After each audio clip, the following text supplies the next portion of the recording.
All right, y'all. So we finally got a plate for the H9. Ridiculous that it takes 4 weeks to get a plate.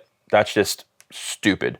But before I get too crazy on that rant, let me tell you a little bit about what I do here at RDR. We're a soft goods manufacturer. We specialize in plate carriers, placards, chest rigs, a full line of professional grade canine gear, as well as our safari and holster mods, holster wraps, and holster accessories to better enhance the performance of your duty holster, all of which you can find on our website at rdrgear.com. So the H9, I have no idea how guns get made.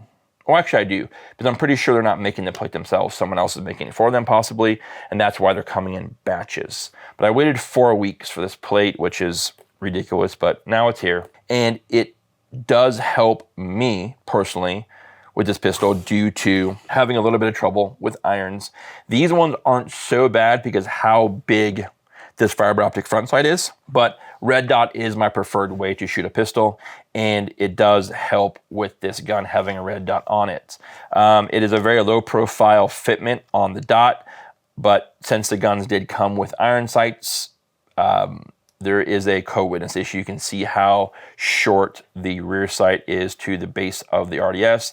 This plate is pretty thick. It is a steel plate, which is a nice thing there. The hardware is very well built for the mounting of the plate to the gun. But again, you do have the issue of co-witness if co-witness is your jam. And some people that is. When I did the first video, we kind of left it without a final thoughts category or a overview of the pistol as a whole. When I look at what the H9 is and how much Genuine Defense did to make it or bring it back from the ashes of the Hudson, it's a very, very good engineering job. The gun just shoots and feels better. I was going to bring my old H9, which I sold to my buddy Rob back years ago, but my worry, Murphy's Law, if I would have shot his gun with this one, I would have broke the H9 the original, and we would have been dead in the water. So I didn't do that. And a lot of you guys, Military Arms channel has a really good video on the H9 and the new, or the Hudson and the new H9. So you can, if you need one, see it there. This gun at the $1,000+ it is, plus $50 for a plate, plus whatever red dot system you're gonna get. Let's say you didn't have a red dot, you're roughly around $1,500 all said and done. I'm not sure I would say, hey, if you got $1,500 to burn for an EDC gun, look at the H9. And really the reason I say that is because of the trigger.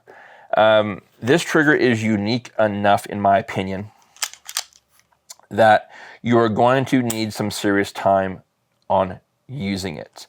I have been shooting this gun now for about a month, 2 months maybe, irons only.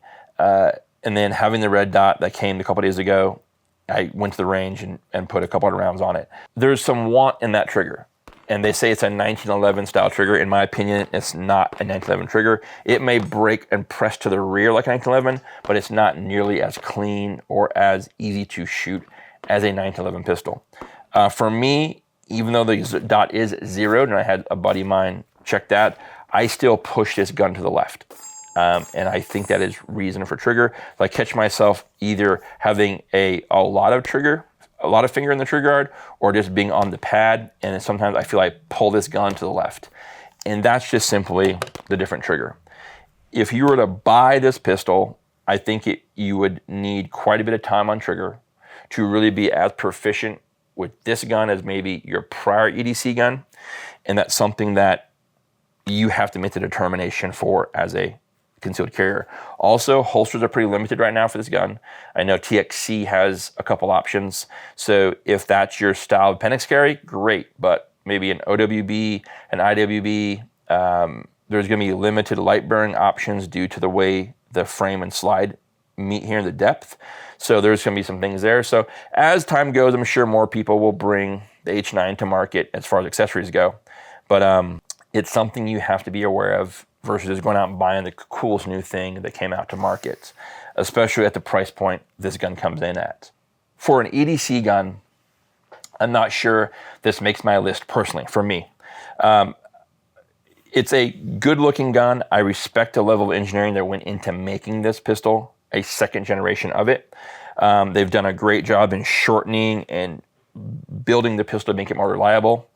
I still think there's some of that Daniel Defense inflation built into the gun. That's me. Accessories are limited, as I mentioned. But when I look at the overall package, as you see it now, if you were a first-time consumer, buying the gun, buying the red dot, buying the plate, that's a $1,500 price tag.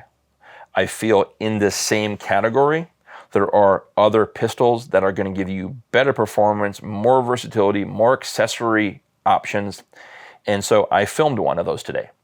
And it will be this gun with a full-size steel frame gun and a compact steel frame gun, both red dot compatible. And then you'll kind of be able to see what's going on between all three guns. To see that video, make sure you subscribe to the channel, turn on notifications, and you'll be able to see when that video uploads.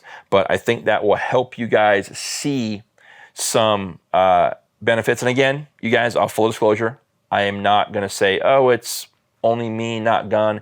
It was wicked cold today.